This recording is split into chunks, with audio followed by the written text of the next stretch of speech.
welcome back to Closing Shift.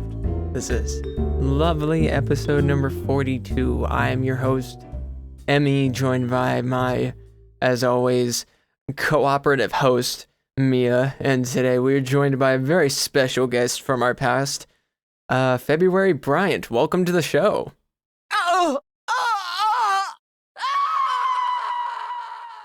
Always a real kidder, that one. It's good stuff.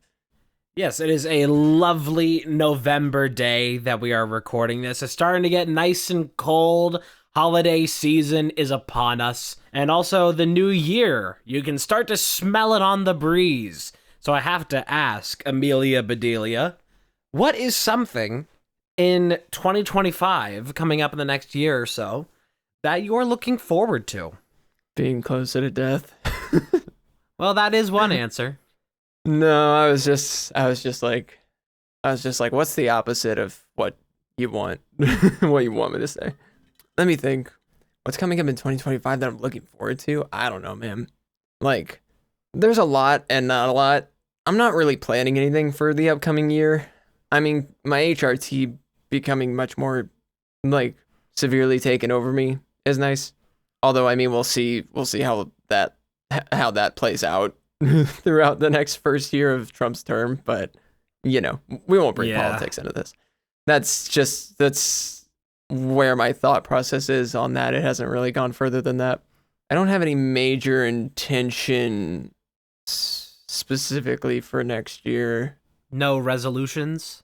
Not really. I worked on myself and grew up a lot this year. I'm really happy with the progress I've made as a person and the way I've changed my ways about going about life that have benefited me and have benefited my presence, my desires for how I want to be presented around other people. And I mean, because I used to be pretty dangerously selfless, and I care a lot about making sure I'm a top priority, just because there's so many things that could go wrong with me in any given day.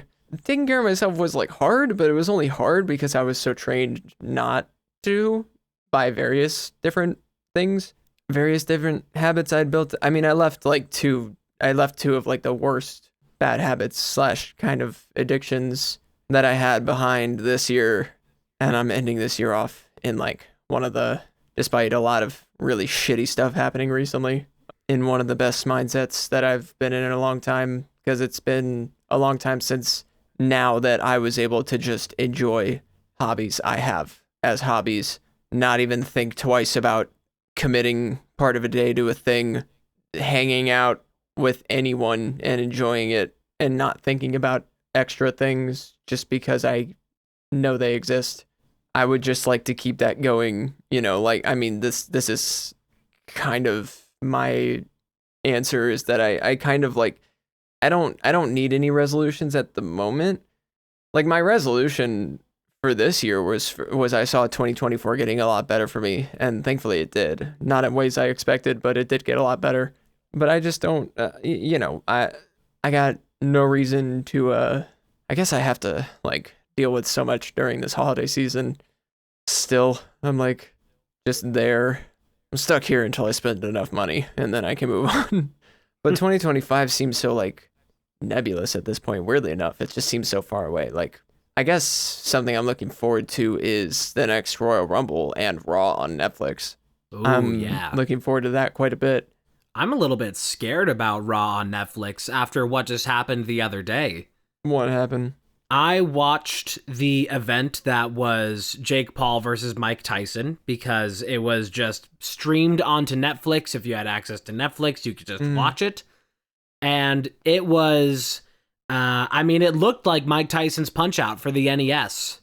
Because it was just so laggy and shit for the entirety of it.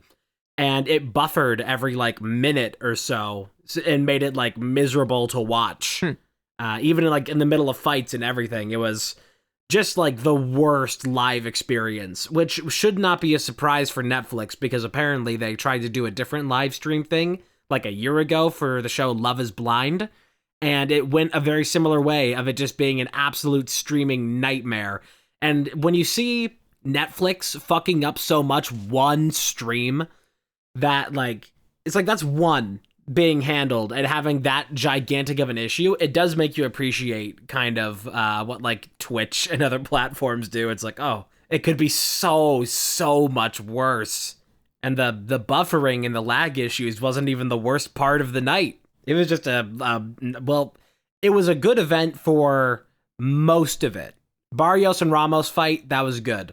Taylor versus Serrano, also like entertaining to watch, although that was like from a judging standpoint a weird fight. Those were, that was boxing. And Mike Tyson versus Jake Paul was one of the fucking saddest things I've ever seen in my goddamn life. Just that part of the event was laggy, or the whole thing was laggy? The whole thing was laggy. The other fights were good fights. They were like boxing, it was actual boxing that you were watching. Mike Tyson versus Jake Paul, there were multiple rounds in a row where Tyson didn't even throw a single punch. It was sad. And like he had like health issues earlier in the year that absolutely added to this, that like completely like it knocked him off balance. It took a lot of his strength. He was fucking gone. It was, people are calling it elder abuse, and it kind of was. It was sad. Tyson ring. Elden. That's what Jake Paul was playing. Although, I don't know. I didn't watch the fight. I didn't even know. I didn't know what was happening that particular day. Nobody did for like a year. Everybody's been like, what's the result of the fight? When did the fight happen? People like, there have been like fake things for at least half a year of people like showing footage of Jake Paul fighting different boxers, but like you see them from behind and they're like, no, that's Mike Tyson. It's like, nope, that is the back of a different man's head. The Mike Tyson fight has not happened yet. For the past half a year, though, nobody knew when the fight was actually going to happen. And so there was so much misinformation of people pretending that it happened and posting other clips. It was weird. I'm going to show you footage of 3 fights. 2 of them are from video games, and one of them is the Jake Paul versus Mike Tyson boxing match.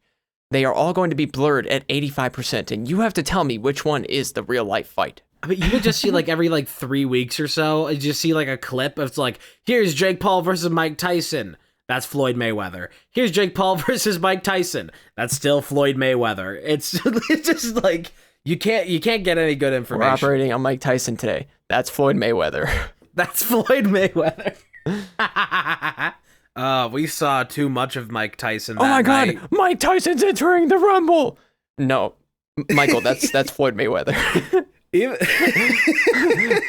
My bad.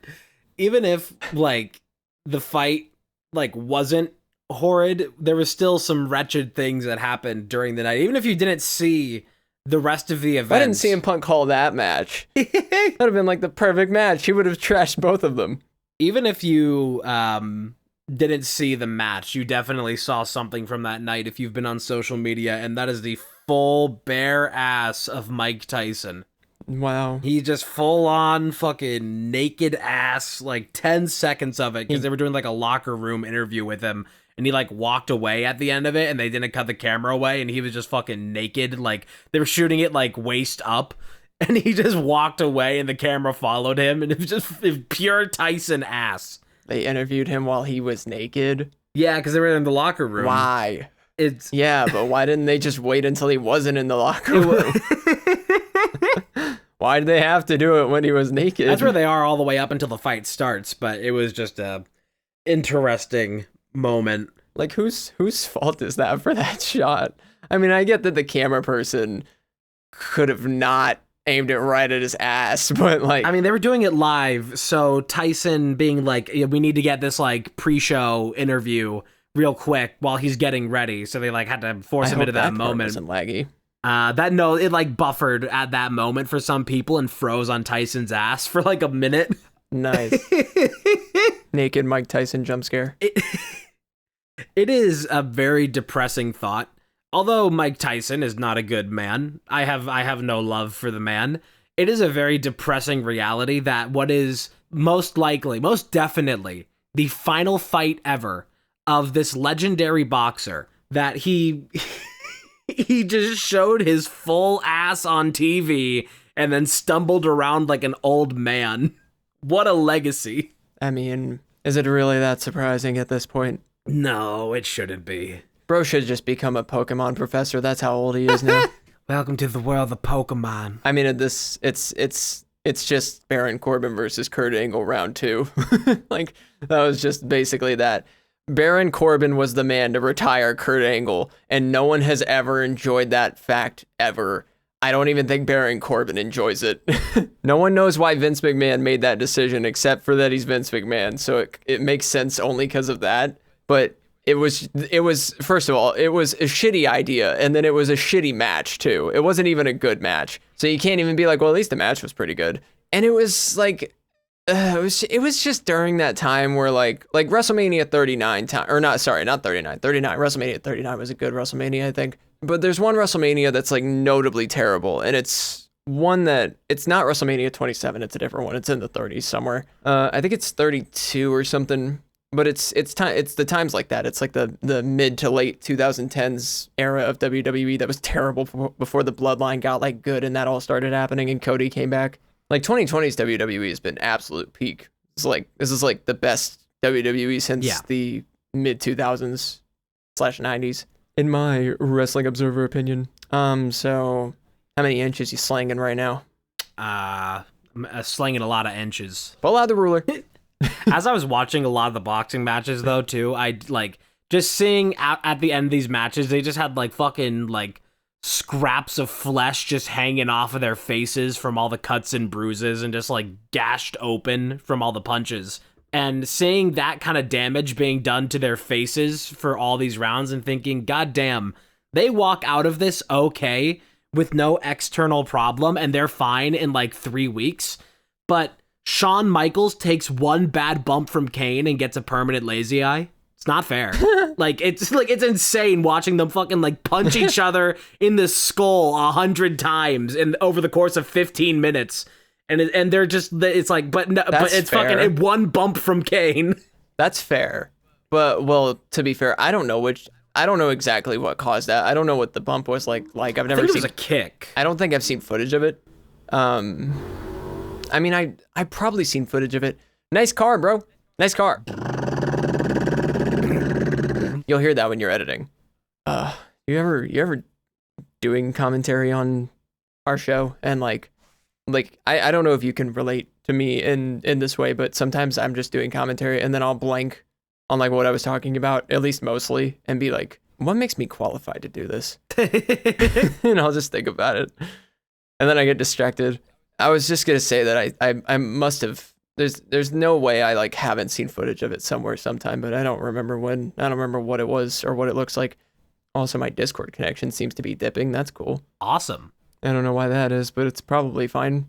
But yeah, I guess what I would say to that is that wrestlers do crazy shit and sometimes accidentally mess it up by hurting their opponent more than they meant to. So I understand, because boxers are trained to do what they do, right? But wrestlers are trained to be like circus gymnastics acts while also fighting each other. There is a big difference between having to fight somebody and protect yourself versus being trained to get hit. Like you are right. Being trained in boxing on how to take a hit and keep going, and how to protect yourself from a hit. Wrestling is all about how do you take a hit as good as possible. Like in boxing, you block the hit. In wrestling, you have to sell. You sell. Yeah, you just you have to absorb it as opposed to avoiding it. That's why botches are so severe sometimes, because you're not looking for that. You're like, if you get punched on it for real in WWE, you're not looking for that. So that's why, like, when Shane McMahon was in a tag match against, he was the legal person in a tag match against Chris Jericho, like, Shane was like throwing like boxing punches and shit at him, and he was really hitting Chris, and then Chris was like, back the fuck off, and punched him back or kicked him really hard or something. Because in wrestling, if you hit someone for real, you're gonna get punished. Yeah, gotta bring the receipt. It's happened a lot. Like when Mr. Kennedy, I think it was Mr. Kennedy, dropped Randy Orton. He threw him back in like a, I know exactly what it looked. I can think of the exact clip in my mind, but he like put Randy's, oh god. Sorry, had like a straggler in my mouth. I honestly don't know what that was, and I don't want to talk about it. Anyway, I think it was Mr. Kennedy. Correct me in the comments if I'm wrong. I think it might have been some Tough Enough winner if it wasn't Mr. Kennedy. But I know that he lifted Randy Orton up over his shoulder for like a backbreaker. He did the move where like you put their arm around your shoulders and then lift them behind and drop them on their upper back. Mm-hmm. He did that to Randy Orton, but he dropped him like way too hard on his neck. And Randy Orton very famously in the clip like was like, fuck, and like threw his arm because he was pissed. And then in the next Royal Rumble, that guy entered and he got beat the shit out of ganged up on by 3 people and then thrown out and then fired, I think. So yeah, you get punished. Yeah. Even today, even by Paul Levesque standards, you get punished if you hit someone for real.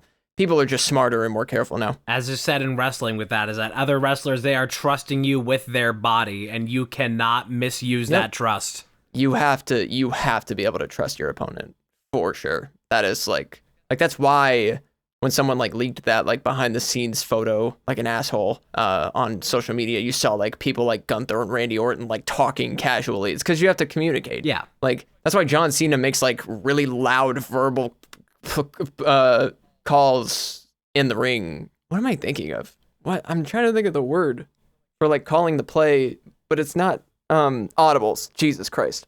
Brought to you by Audibles. Sometimes they have to call an audible. And John Cena always like I remember there's a clip of him like there's like 4 people in the ring. I think it's a Rumble. And there's like 4 people in the ring and John Cena's one of them. And he's staring down a different wrestler. And he's like, Zayn, Shinsuke, now attack. Like attack them. Yeah. And then they do.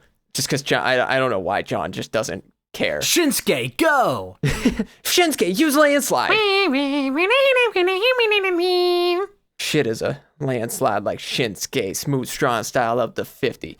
If you haven't listened to the album Keep the Change by Kill Bill the Rapper and Raph, go listen to it. It's a good album. I was listening last night. Came out earlier this year. I listened all the way through, for the first time in a while, Beneath the Toxic Jungle. And the reason for that is it was brought to mind by a certain piece of media I was watching. Because I put out the call on Blue Sky. I was like, I'm going to watch one anime this year. Just, fill like that small quota because I don't watch anime at all. You said this like earlier in the year? No, this was like a week ago that I put this out. I was like, I'll watch like one anime before the year is over. And one of the recommendations that I got from other streamer Billy One Kirby, shout out, what is a show called Mushi Shi. I watched the first 3 episodes and I'm really enjoying it so far. It's a nice little slice of life thing about all this like spirit stuff. It's pretty cool. Kind of reminds me of some Final Fantasy VII stuff. But in the first episode, immediately within the first like 5 minutes, I was like, wait a second, why is this ringing bells, what I'm hearing in the show? Because I heard like the bells and chimes and the way that the main character talks. I was like, oh, why is this bell ringing me? This is where the sample comes from at the end of Get Mine 2. Like this thing that I have floating around in my brain for a couple years of this song that I love off of one of my favorite albums. At the very end of Get Mine 2. At the end of Get Mine 2. There's that like the bell chimes like bang bang bang bang bang bang bang bang. The guy's like, you've heard of Umisen Yamisen, right? It's the idea that if a snake lives 1,000 years in the sea and 1,000 years in the mountains, it'll become a dragon. And it's wait, hold on. Let me listen to that myself real quick. I'll play it. I'll play it in the episode real quick for like a second. Let me listen to it. I need to be reminded of it. Oh, I forgot we're in a jam session. Yeah. I guess we both have to listen to it then. Oh no, what a tragedy. Hold on, let me turn this up and play it and skip to the end. Gotta get mine. You've heard of Umisen Yamisen, right?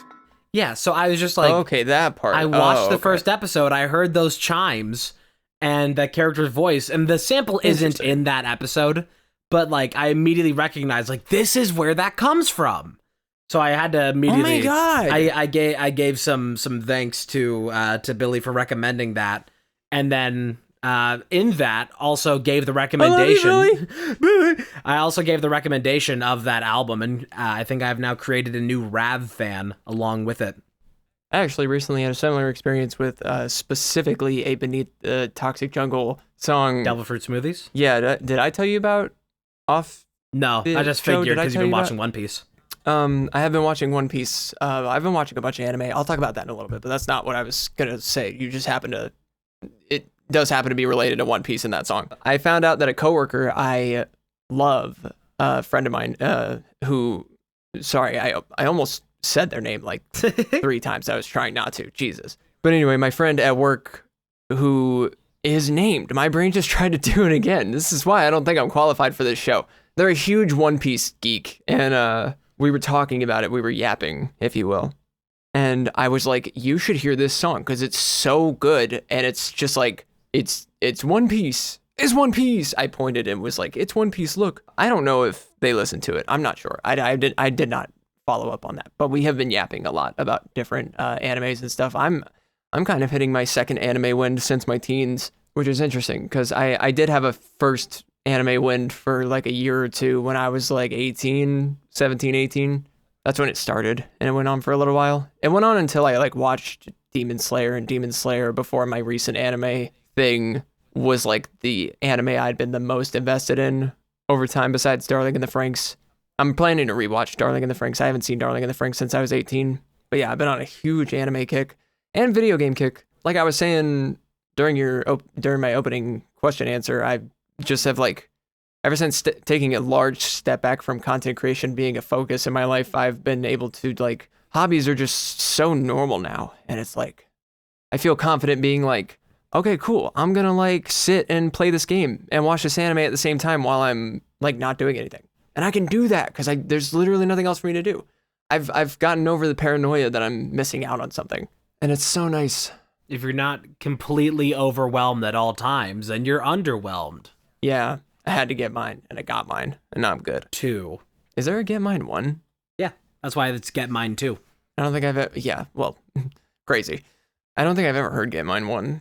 What album is that on? I'd have to find it. Let me take a quick gander. Get Mine. Ganderdorf. Ganderdorf. I meant to get ADHD fidget toys this week before we did this episode, and I was not able to attain any, unfortunately, which sucks. I was going to get some that were quiet so I could do them during the show, just because I sometimes like sit here and I'm trying to focus, but I only see like the Audacity, Spotify, Discord windows, and I'm just like, I need something to look at to calm my brain. Here we go. Get Mine, the Rav track, was, what year did this come out? I had to like really search to find this because I don't think it was ever on Spotify. This was in 2012, and it was featuring Subtle Nuance. Has that artist been on any other songs I would know? Yeah, Subtle Nuance is on, is the who's at the end of Get Mine 2. Oh. Yeah. That's their voice. Yeah, getting mine on the Sesame Street be the second time. In fact, the third time will be easy. Oh, wait, what? I thought that was Square. No, that's Subtle Nuance. Square is the one in the middle. Is like, I guess I get it. I'd have to define what it is. I have to define a pattern. I have to define the dimensions. Yeah. But it's on. I thought those were both Square this whole time.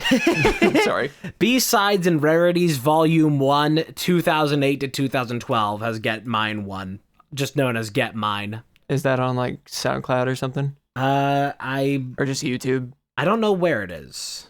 I'm unaware. Where'd you find it? I Googled it. Because it's weird finding sometimes a lot of stuff for Rav and Bill because sometimes their samples aren't fully cleared, so they can't publish them on Spotify. So they just like make the song and do it in a different way. Right. How has the gaming been for you? What's the games been like? Gaming's been great lately. Honestly, having a great time playing video games. I just recently finished Link's Awakening on the Switch. On it, genuinely surprised by the ending. Didn't expect the ending to be exactly what it was. I knew that I could tell that the island, spoiler alerts, if you haven't played Link's Awakening, would recommend you go ahead and go play that. I guess I'll try to throw in a time code in the description if you want to skip the spoiler. But the ending being that Link was asleep, like holding himself up in the ocean on a piece of his raft the whole time, was not what I expected. I knew that the island was like part of a dream, but I couldn't tell what that meant. I was just like, oh, so like everyone's gonna die except for Link when this ends up being a thing. But I didn't realize him and the Dreamfish were like sharing a dream. Yeah. But I found that I actually was like, damn, wow, that's crazy. Actually, I took some screen recordings and screenshots of my Switch at the end so I could post them or send them to people later. But yeah, no, that was a good game. I enjoyed that. The final boss fight pissed me off for a little bit there. I'm sure you've seen it. It's the final boss fight is it's when you go inside the egg at the top of the mountain, and you got to fight this. I think it's technically Ganon. or I think one of its phases it takes a Ganon form, but it's a 6-phase boss, and it's so hard. The first 2 phases are like no brainer, but the third phase is fucking crazy, and then the fourth and the third and fourth phase are like the 5th phase isn't that hard. The 6th phase is pretty hard, and I almost beat it. It took me like 4 or 5 tries to beat the boss, like to beat all 6 phases, and there was one time where I was literally like about to beat it with 1 heart, and then it hit me. Ooh. And that was the time that I was like jumping up and down in my chair, like, no, stupid, damn it. And it was fun to be able to do that without feeling the need to stream it to a bunch of people. It was nice. Because I do love streaming. Doing that Phasmophobia stream we did was really fun. Yeah. But I really have just enjoying content without thinking like, how am I going to present this to other people? And instead just presenting it to other people when I feel like it. It makes me like have more fun around my friends. I'll jump back to the rest of the other parts of my gaming journey recently. But that whole thing just it makes me like have more fun when I'm hanging out with my friends, or have more fun when I'm doing something like this and sharing something cool. Because it's like real. It's like I really genuinely emotionally enjoyed Link's Awakening. So I can actually talk about it. You can actually be present in the moment of just enjoying the thing and not having to like multitask the thing and presenting the thing. Right. I can just like enjoy that I enjoyed the thing and talk about it like a human who enjoyed a thing. It's something that I would argue is probably unappreciated by most of today's world. It's just beautiful just to be able to enjoy something. I feel like a lot of us get wrapped up in what we're supposed to be doing and what like our intention, what is intended for us is and stuff, and we just don't get to enjoy like what we want to set our intentions to. And to that I will say I agree a lot more with the mantra nowadays that if you put your mind to something, you can accomplish it, because my brain has holes in it, and I've put my mind to several things this year that I've been able to accomplish, and I wouldn't suggest other people go about a lot of it the way that I did, but I went about it my way. So I would just see what your way is and figure it out. Find what path works best for you. Anyway, sentimental jizz out of the way. After Link's Awakening, I have moved on to restarting and getting further into Pokemon Brilliant Diamond. My sister and I are playing Brilliant Diamond / Shining Pearl at the same time, because she just happens to have Shining Pearl. She actually started playing her Pokemon when I said I was going to play mine. And where I'm at in that game is have beaten the 4th gym. I'm on the way, if you know the mission in the game, to deliver something to an old lady in a different town for Cynthia. That's where I'm at. I'm on the way to that town to deliver that thing. I'm not sure where my sister's at. I know she's beaten at least 3 gyms. I think she has probably beaten the 4th gym by now. But we're both about the same place with our teams, that we're around like level 30, like 33 to 35 to 37 with our levels-ish, about that range. And it's very, very fun just playing a Pokemon game. I've been doing a lot of anime and gaming. I've been back on my anime train, like I said. The top 3 I've been watching are One Piece, Demon Slayer, and Spy Family. Spy Family I fucking love. I'm not going to like go into Spy Family at the moment. I might later, but I don't want to hold this podcast hostage. But there's a lot of cool stuff going on in my gaming related life, and anime is kind of a part of that. So that's why I wanted to mention it. But what about you? What's gaming? Did you beat Majora's Mask yet, or how's that going? I beat Majora's Mask, and it was awesome. Congrats. That's on my list. I did, when I first started Majora's Mask, I was like, there's probably no way that I get all the masks and do all the completionisty stuff. And I didn't fully complete it. I got enough heart pieces to do the entire like combat cave up in Akana Canyon. If you play the game, you know where that is. You need like 16 hearts to be able to do that, which is almost all of them in the game. And I ended up getting all of the masks and everything.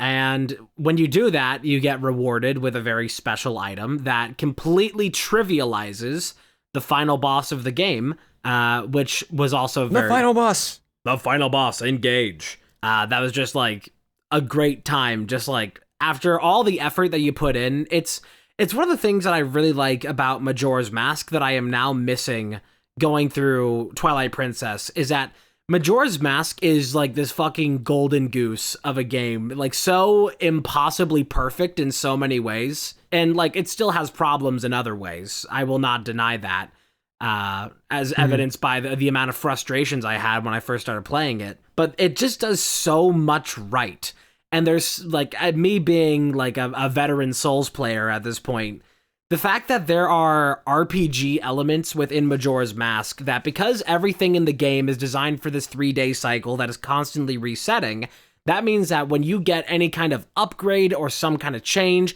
those things are permanent to you, as opposed to them being things that are in the world. They kind of have to be attached to Link to have an effect, because everything's always happening all the time. So it actually has those RPG elements of like getting stronger as you go along, and you get like a better sword, you get double defense, you get stuff like that, where you actually, like, regardless of the world around you, you feel the progress with everything that you do from that point on. And now that I'm going into Twilight Princess, I am missing a lot of that. I am like 24 hours into Twilight Princess, and I think I'm now probably like maybe another like 7 or 8 hours away from beating it. And it is a beautiful game. It's visually stunning. It's sonically incredible. The story is engaging. Yes. The story is engaging and really cool. The problem is that the gameplay is boring. Like, a lot of it is just not very interesting. A lot of the side questy stuff that you can do around the overworld, like a lot of the exploration, like I found an area that's like, oh, here's a little secret thing that I need a special item for. I'll come back later when I have that item and I can go get that chest that I see over there. And you do that about like 50 dash shoes. Yeah. You do that about 50 times as you go through the open world of Twilight Princess, and you're like, finally, I have this item. I can go get that secret that I found earlier. What's that secret? 50 rupees. And like, you're always full on rupees too. So you go find like another chest with 50 rupees and you're like, wow, more fucking rupees that I can't even take with me right now because there's nothing to even spend my 600 rupees on that I have on me at the moment. It's way less rewarding to go through the game of Twilight Princess. I think the primary motivating factor is just that the dungeons are pretty good and the story is pretty good. And those are supposed to be the things that carry you along and motivate you. But all the moments in between the major dungeons and the story get really stale. And as amazing as the music is in the game, it's kind of missing in a lot of places. Like, they wanted to go for this thing very clearly. Like, there was a big pushback after Wind Waker. People were like, we want a more serious Zelda. We want a more mature, serious Zelda. And we definitely get that. And it succeeds in that in a lot of places. But one of the things that they did for that of having a darker, more serious Zelda is that they wanted to have these moments around the game for quiet contemplation, where there's not a bunch of like big sound effects and enemies and all kinds of things happening to draw your attention. You're just supposed to kind of soak in the world. But there's not a lot of world to soak in those places. And so then there's no music and there's not really a lot going on there. So these moments that are supposed to be for like a quiet contemplation of soaking in the world, you instead just kind of wish that you had game in those moments. You wish it was an exciting adventure during those moments instead of what it is. And I'm sure that works better for some people, that is like awesome for them. They're like, I love standing in this big open empty field and taking in the sights of Hyrule Castle off in the distance. But that's just not really what I'm looking for as I'm going through it. It's a good game. I intend to finish it. And if you told me right now I had to start all the way over from the beginning and do it again, I'd be like, oh, okay. But that's been my experience with Twilight Princess. And how far did you say you are in the game? 24 hours into the game, which now is like, it's like I have one more key item that I need to get, and then probably a final sequence after that I know is probably going to take closer to 7 or 8 hours. Another thing I did not mention about Twilight Princess, another criticism that I have of it, kind of pseudo-criticism, it draws a lot on nostalgia to build out its world and to make it interesting and to like oh my God, keep you sort of going along. a lot of Twilight Princess is recycled from Ocarina of Time, like bosses, enemies, even a lot of dungeon concepts. God. It is supposed to be a little bit more of a direct follow-up to Ocarina of Time, even more so than Majora's Mask. This is like the spiritual successor. You're making so many people angry right now. So it does like a lot of Ocarina of Time that it builds on.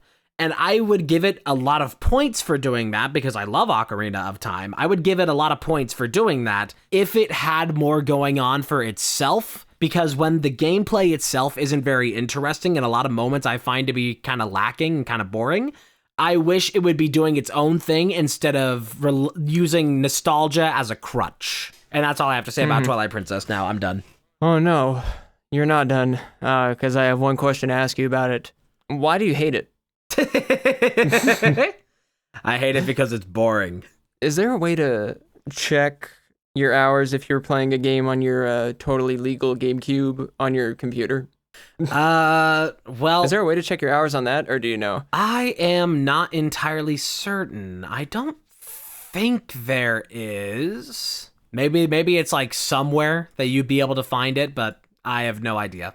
Let me search it real quick, because I've played a lot of Twilight Princess in the last year, and I actually do agree with you on the, like, getting stuff to go back and just get a chest full of rupees, even though you're full on them. I have suffered that fate a lot. I went all the way back through fucking Death Mountain with the fucking claw shot for a chest that I remembered, like, 15 hours later. 50 rupees. Yep. Been there. It took me a while just to figure out how to get up Death Mountain. Oh, yeah, it's some weird stuff. Thankfully, going in from Majora's Mask had my brain in, like, the certain Zelda thing that it needs to be in, of just, like, try everything. I'm gonna look this up. Yeah, as far as I'm aware, there's no way to check your playtime. I mean, Twilight Princess has a built-in playtime thing on your save file. Oh, does it? Yeah, when you look at your save file, it'll tell you your playtime, and it's pretty accurate. That's another problem I have with Twilight Princess. It has no auto-saving, except for at the end of dungeons, which means that you can go, like, 2 hours without an autosave, and I had a crash happen after like half an hour, and I was like, I was doing the Cave of Ordeals, and it crashed at the end, and I was like, no, this is the longest shit in the game. I can't seem to find a way to do it on the legal within PC GameCube, but I'm gonna attempt to open Twilight Princess just to look at that real quick. Go take a gander. So, why are you opening on that monitor? It's already going wrong. I need to turn on my controller, actually. Oh, speaking of controllers, while you're checking that, I have a new controller on the way that I'm very excited about. What kind of controller? It is unfortunately an 8-shit dough, which, I mean, It's a what? 8-bit dough, it has the reputation of being 8-shit dough. It's just brand of controller manufacturing, and they make, like, their controllers are good products to have. They are helpful controllers. They are, like, full of features, usually, that are very helpful for different, like, you know, they make a wide variety that, like, they even make one that looks like a Super Nintendo controller but has dual stick. Like, they built it for all kinds of form factors.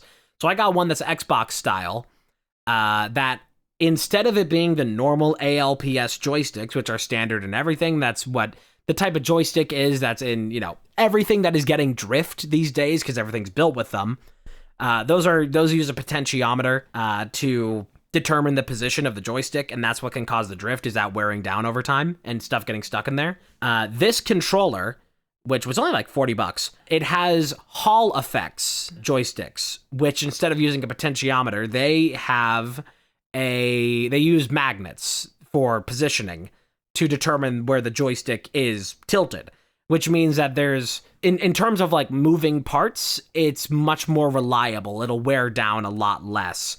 So drift is practically not a problem with a Hall effects joystick. So my biggest hope with this, even if the rest of the make of the controller might be a little bit on the lower quality side, as long as the buttons and the joysticks, I don't have to fix those or replace them or dump out the whole fucking controller after half a year, I will be very, very happy. That's why I'm so big on this purchase. I was like, I've been using a Switch Pro controller, which works awesome, but it's starting to show a little bit of age, and it also has a really difficult time connecting to my computer.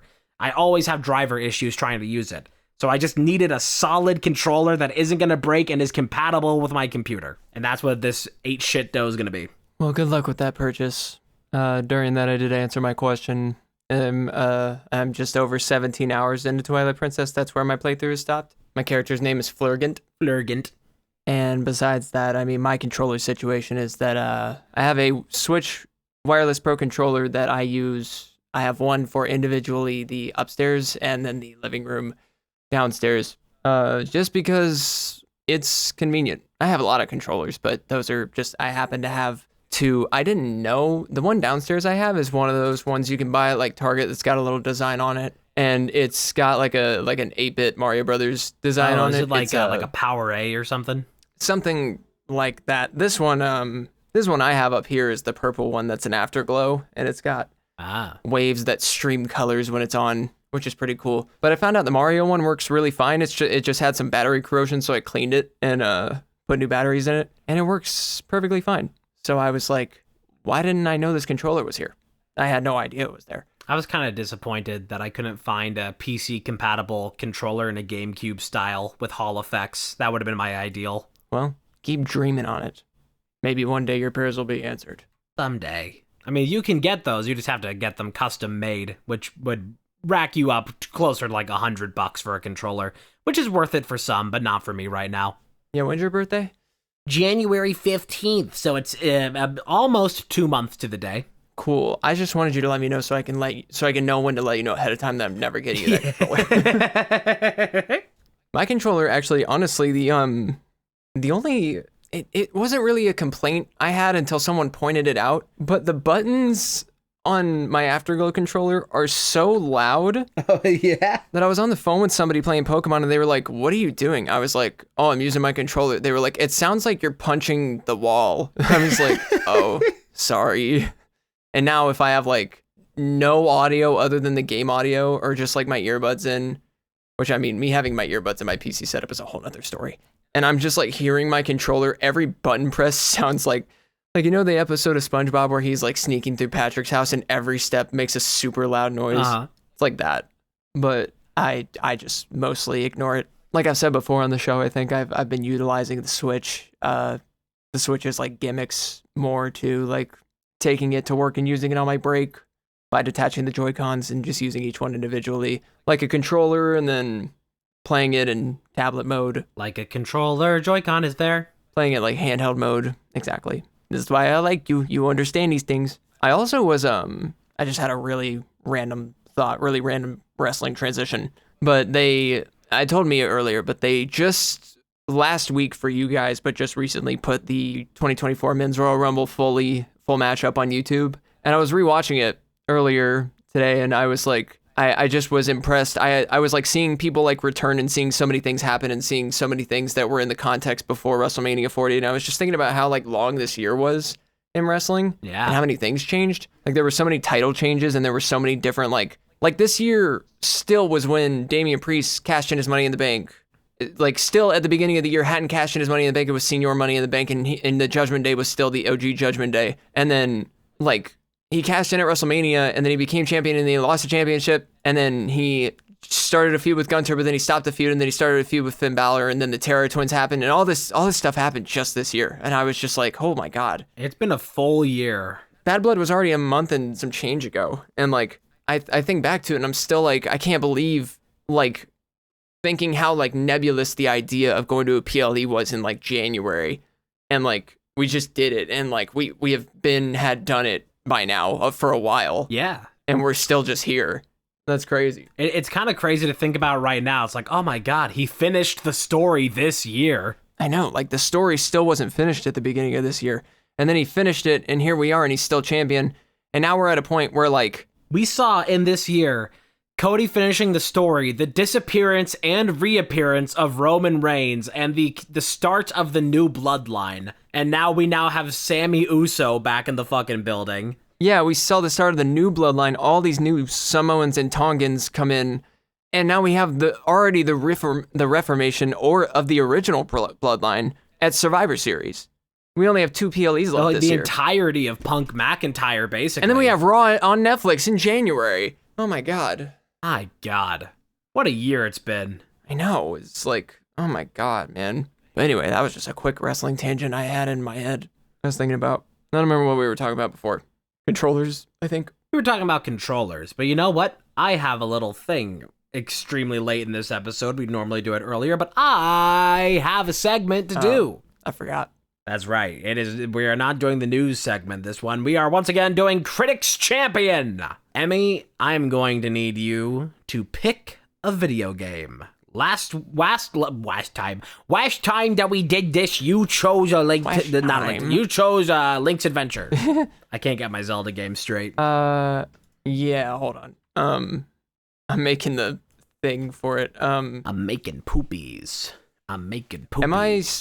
I'm adding to my points from the last episode we did this, right? Yes, it is. We are getting a lifetime total. Okay. I don't lose points for getting them wrong, do I? You do not lose points for getting them wrong. The thing is that after you get one wrong, you now only get half a point for each one you get correct, and a second one wrong ends the game. Okay, because I think last time I got 2 wrong in a row, and that's how the game ended. Yes. You got tripped up on... I have a lifetime total of 3 points. I think it was Until Dawn. Yeah. Because I paired them back to back, Until Dawn and Until Dawn Remastered. And I was like, well, here's where the game ends. Pick your champion. Pick my champion, any game. Any right? game. Any game. We are once again for this week going to be using IGN again because I had more picks from last time that we did not go through, so they were still on the table for, just things I have prepared. I'll make my champion this week, Team Sonic Racing. Team Sonic Racing. So your champion this week is Team Sonic Racing. If you missed the first installation of this, the goal is going to be I'm going to pit Team Sonic Racing up against a campaign of other games and their ratings, and it is going to be Emmy's job to tell me whether or not Team Sonic Racing is rated higher or lower than the games that I throw at her. Are you ready? Mm-hmm. All right. For the first game, is Team Sonic Racing rated higher or lower than Tony Hawk's Pro Skater 5? Tony Hawk's Pro Skater 5. What console is that on? I'm actually not sure. Let me check. I don't know what console gen that is. That is on PS4, Xbox One. Okay. It was decently new. 2015, it seems. I don't know about that. I know like the first 2 are pretty popular, but if I had to guess, I'd say Tony Hawk's was rated higher. But maybe not. Tony Hawk's Pro Skater 5. Team Sonic Racing is pretty good generally for a car racer, but I don't know what IGN would think of it. I'm gonna go with Team Sonic Racing because I think Tony Hawk's Pro Skater 5 might have been a bit outdated, and if it's the one with the like interactive skateboard thing, I can't imagine that sold well. Now, you have once again answered in the way that is not the format of this show. Is it rated higher or lower? Oh, I meant higher. Okay. That is 1 point to you. Team Sonic Racing is rated higher than Tony Hawk's Pro Skater 5. I won. Is Team Sonic Racing higher or lower than Squirrel with a Gun?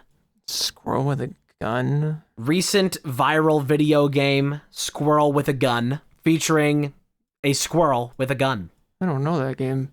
I can tell you it is very far from AAA. It is about a squirrel with a gun. I can tell both of those things. Am I allowed to see any... Yeah, let me give a screenshot. Art or anything related to the game? For games that you are not aware of, I will provide a single reference image, so that way you can have at least some point of reference. I will give you the cover of Squirrel with a Gun. What the fuck? That did not send correctly. That did not send correctly at all. That's sent as a file. I love trying to do anything off of a browser where fucking... Dude, I hate WebP so goddamn much. Except this isn't even WebP. This is fucking... What format? This is AV1. Nobody uses AV1. What the hell? Squirrel with a gun does. There's the cover for Squirrel with a Gun. Is Team Sonic Racing rated higher or lower? I don't know. I can't imagine there's that much content to it that it would be like so thoroughly thought of by IGN than Team Sonic Racing. I'm gonna say again, Team Sonic Racing is higher. That is another point to you. That is 2 points total for this. It is Squirrel with a Gun is rated lower. Great. Is Team Sonic Racing rated higher or lower than SpongeBob SquarePants: The Patrick Star Game? Which is just the official title, The Patrick Star Game. The Patrick Star Game. Is that based on that new show? This was a Switch release a couple years ago. I don't think it was exclusively Switch, but it's in that era. Can I go look at its Switch page? Well, I don't know if they have ratings on the Switch store. I definitely don't think they have like official news outlet ratings. But you can just send me like a cover or something if you want. Yes, you will once again, just for games that you are not familiar with or do not know much about, you will only be allowed to see the cover. That is all the information you may have. Okay. Well, here's the box cover for the Switch cartridge. This looks just like produced just to exist. I'm probably just gonna go with a hard Team Sonic Racing wins this one. You are correct. Team Sonic Racing is rated higher. I couldn't imagine it wasn't. That is 3 points. All right. Is Team Sonic Racing rated higher or lower than Multiverses? That's interesting. Multiverses is more popular. Is it rated higher though? I don't even know what a game like Smash is rated against Multiverses, and that's in like the same field. Platform fighters. Yeah. I mean, if my champion was Nickelodeon All-Star Brawl, this would be equally as easy. Yeah.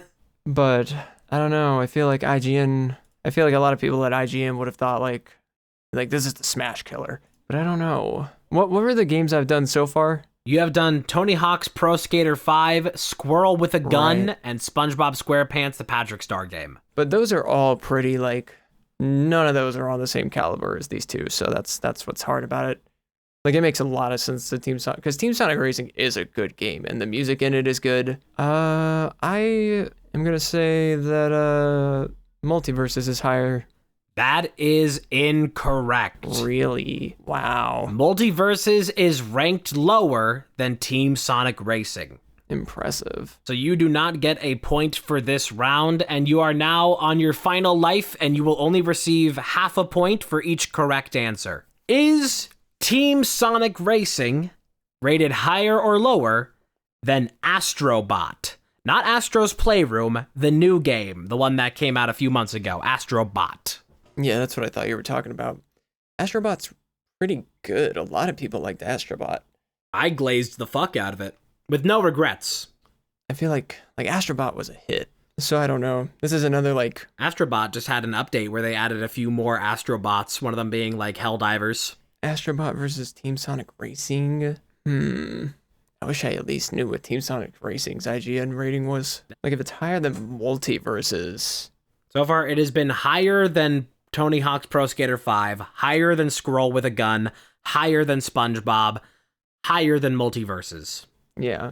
I guess since this is probably the one, but it's come down to the same exact scenario as the last time we did this, I will just go ahead and say Team Sonic Racing is higher. That is incorrect. Yeah, I thought so. Astrobot is rated higher than Team Sonic Racing. That leaves you with, once again, same as last time, a grand total of 3 points. Yep. And the ratings of all of the games that we went through today, Team Sonic Racing, IGN, gave that an 8.5. Tony Hawk's Pro Skater 5 was 3.5. Squirrel with a Gun was rated 6. SpongeBob SquarePants: The Patrick Star Game was rated 5. Multiverses was a 7. Astrobot is a 9. That was tough. I knew I was walking into a trap on that last one. A deadly trap. I think that brings you up now to a lifetime total of 6 points. Yes, it does. And thankfully now, from the last time we did this and now, with the amount of games that we got through, there are enough left over from both lists of last time and this time that I don't even have to go make another list next time. Congratulations. I can recycle. You keep trapping me after 3. Yep. Well, I guess 5 technically. Because there always has to be the 2 I fail on. So, gotta make sure you have extra 2. Of course, of course. Not just the 3 I'll get correct, but the 2 that I'll fail. When I was looking through IGN's thing for like all their rankings of games, it is very funny that they have side by side. Like they reviewed them like back to back in the same month. Call of Duty Modern Warfare 3 single player campaign and Bluey, the video game. Nice. Both of them just like appearing there side by side in the list. Pretty great.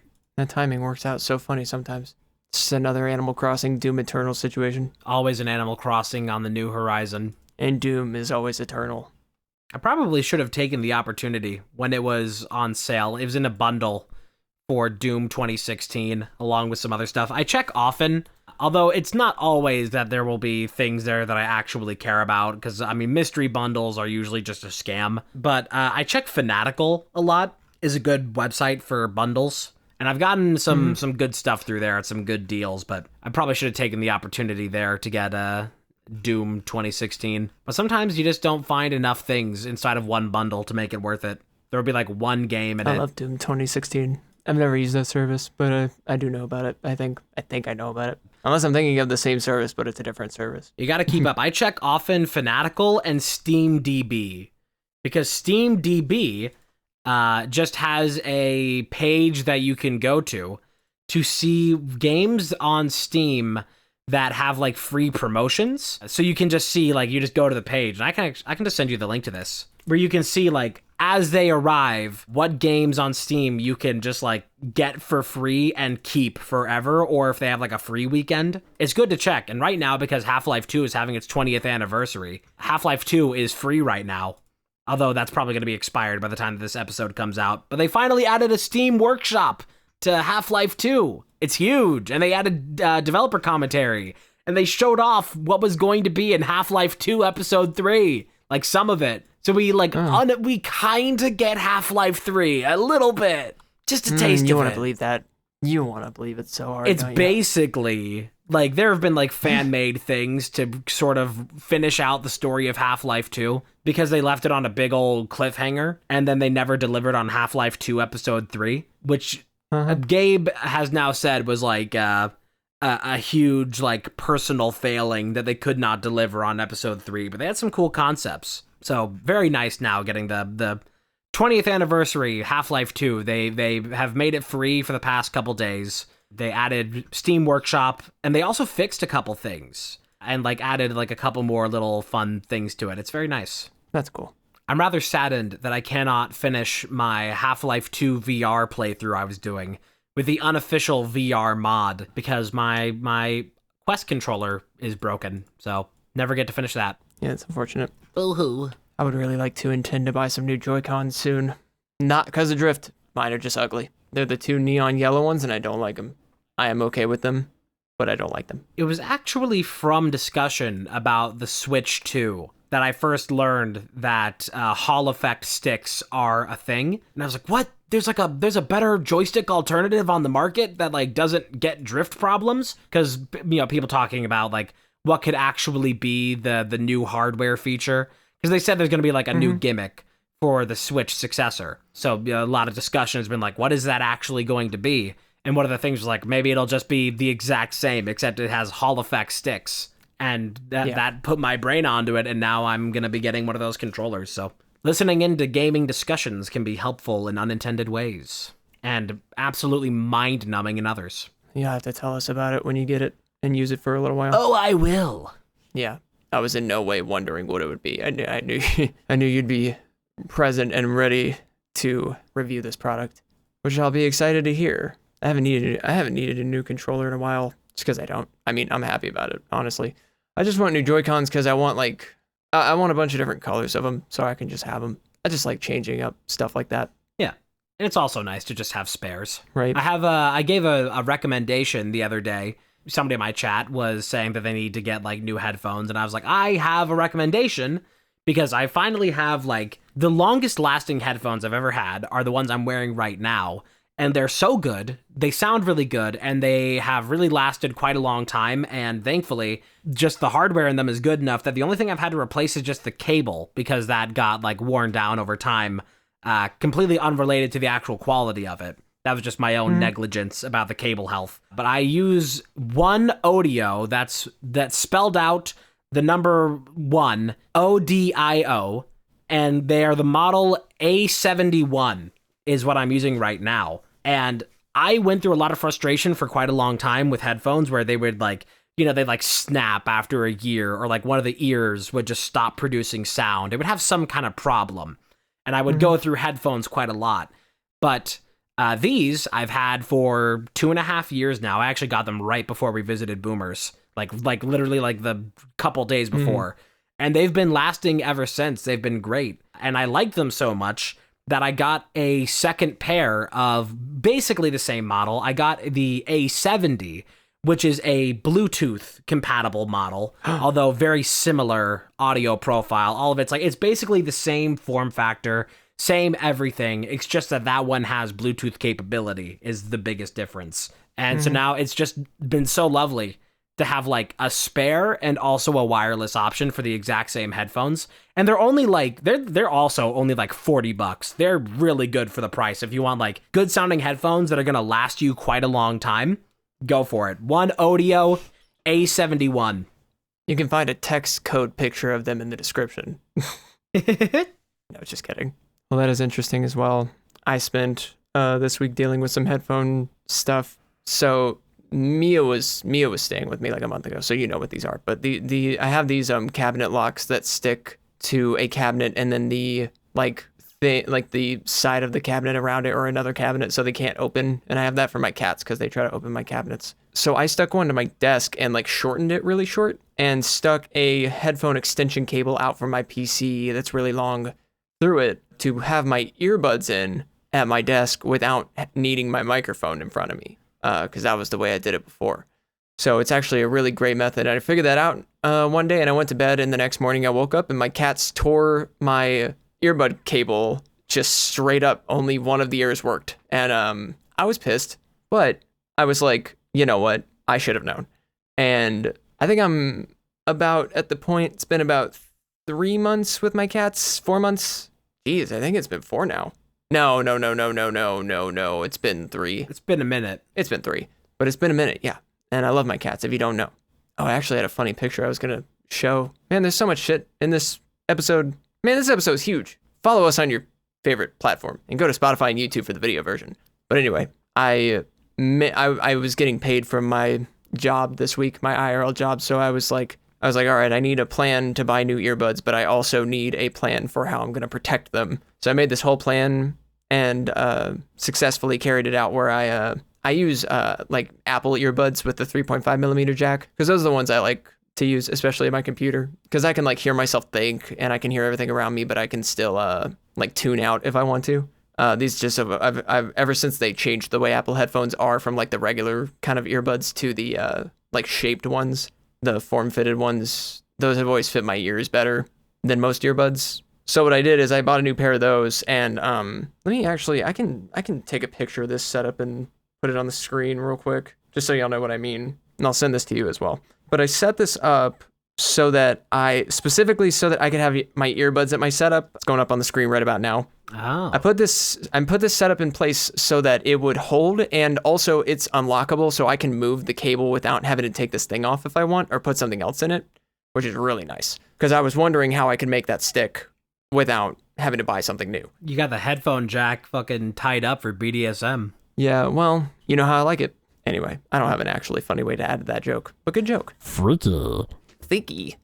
I didn't even know that you like. I probably should just go like this now, so that way I don't like lose it. But you told me before we recorded this about a post you had made on the Blue Sky. Yes, I did. It's great.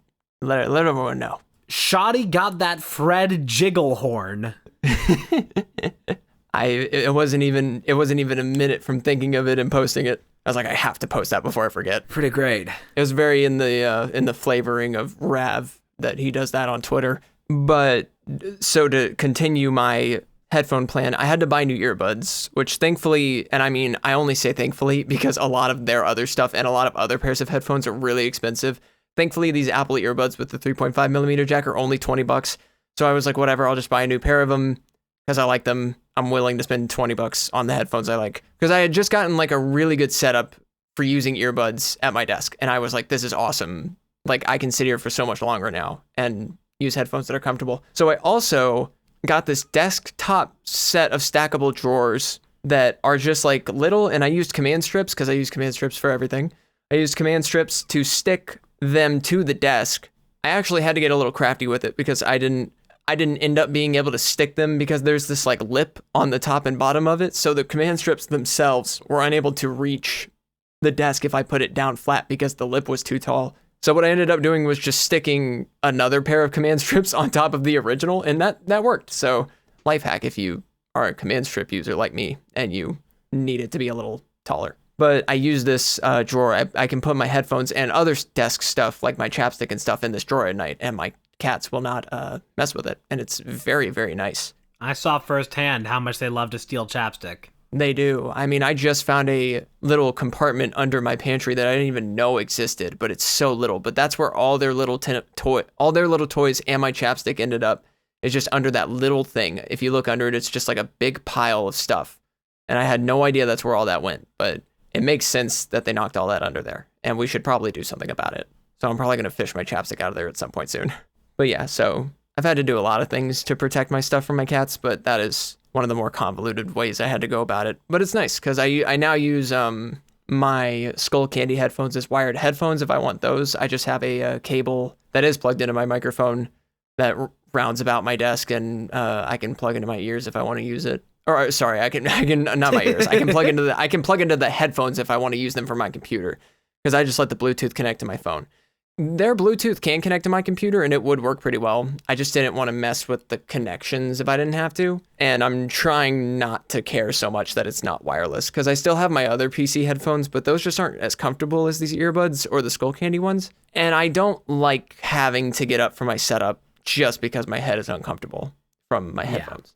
I should be able to have headphones that are comfortable. So I did, and that's what I did. And so I'm happy with the way this worked out. It also is kind of nice just to get a fresh pair of earbuds because they will feel fresh in your ears. They'll be a little higher quality. Speaking of your cats, I have a whole bunch of pictures of them and videos and all kinds of stuff from my trip that have all been on my little digital camera that I intended to put onto my computer as soon as I got home.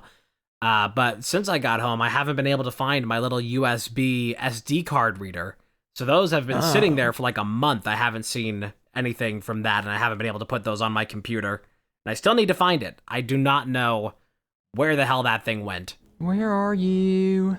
And I'm sorry. I cannot write. I cannot read tonight. I took the funniest picture of, I believe it was Marcy earlier. Marcy also in particular likes to take her collar off, which is annoying. That whore. But I'll send this to you. I just didn't expect it when I was walking up my stairs, but I just turned around and saw this. I'll put it on the screen as well. I didn't expect this, but she was just unloading all that dumpy just onto the ground. Yeah. I was like, holy shit. It is kind of crazy. She was not that fat when we adopted her. We feed them well and let it show with this picture. It looks like a frog. Yeah, she does look like a frog. Well, I believe that brings us to the end of this here lovely episode 42. I guess it does. Thank you for joining us for yet another week, and we hope to see you again next week at this same time. Yes, please. Which is weird for me because daylight savings changed the time that this comes out for me. So I have to adjust for that now. Yeah, but 5 p.m. Eastern Standard Time will never change for this. Have a lovely rest of your evening, and goodbye. Toodaloodles.